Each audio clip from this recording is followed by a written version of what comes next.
Shrishti, who had been tracking every single development in the top court, observing every single argument that was made.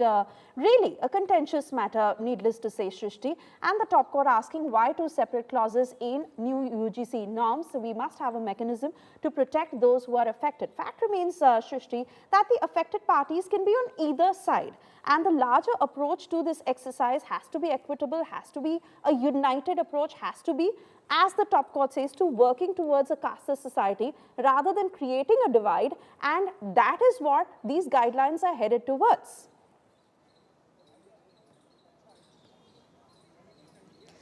Well, yes, Suisha, as you rightly pointed out, it has the new UGC guidelines have definitely been a contentious issue over the past few days. It started off with a political fallout to now a legal fallout where we've seen petitions before the Supreme Court. Now, why Supreme Court's opinion, remarks, observations about these new guidelines are very crucial is also because these guidelines have in fact come in as a result of directives that came from the top court itself in another pending matter. Now, as far as today's hearing and the challenge to these UGC guidelines is concerned, the court hasn't done away with the new directives completely. It has passed an interim order staying and also making its intention very clear with regard to what it wants these guidelines to do as far as protection of students in higher educational institutions is concerned. The court has clarified its intent. It has very clearly said that what they are looking towards, even in its earlier orders, what they wanted to do was have more of an inclusive environment as far as schools and universities are concerned. However, if we see the way in which these guidelines have been drafted, considering the provisions of the guidelines are in fact the language used is very vague, the interpretation may be vague.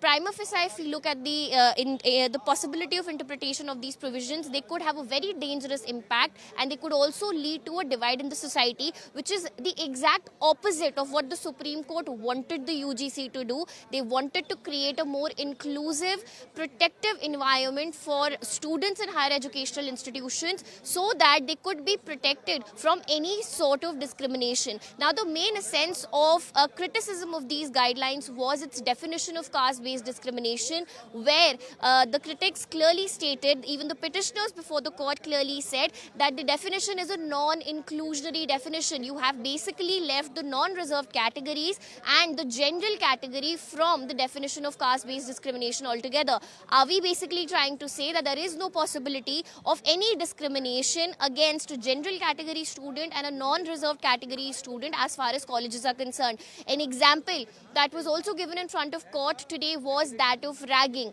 We see ragging happen very frequently, unfortunately, in colleges. And one example that was given was if a senior student partakes in ragging against a junior student, a senior student who belongs to a scheduled tribe or a scheduled caste who partakes into ragging against a junior who belongs to the non-reserved category, that general category, non-reserved category student, junior student would have absolutely no recourse. He would not be able to file a complaint.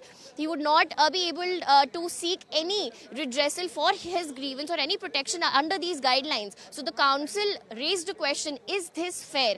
After hearing all these arguments, the court has very clearly said that we're looking to go towards a more inclusive future. We've been trying to go towards a more casteless society. It's been 75 years where the goal has been to achieve a casteless society, but aren't we in a way with these guidelines going into a more regressive direction? The court has also questioned that can schools and universities function in isolation? Because at the end of the day, after what happens in these schools, the experience that children and students have inside these universities will have a major impact on their life outside these universities. How will they behave outside once they're out of the college if this is the environment that they're forced to live in inside the college? So the court has made its intention of what it wants the UGC and center to do. It has indicated that the language used is a bit vague, may need more clarification, involvement of experts experts has also been suggested by the Supreme Court, experts in the field, experts who are aware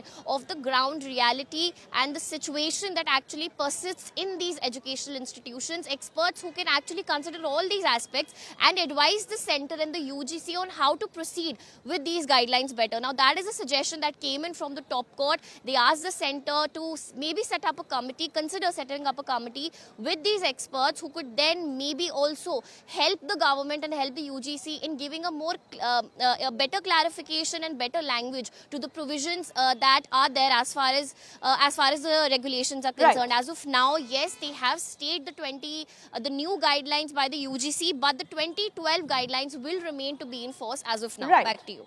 But the very important point that you made, Shrishti,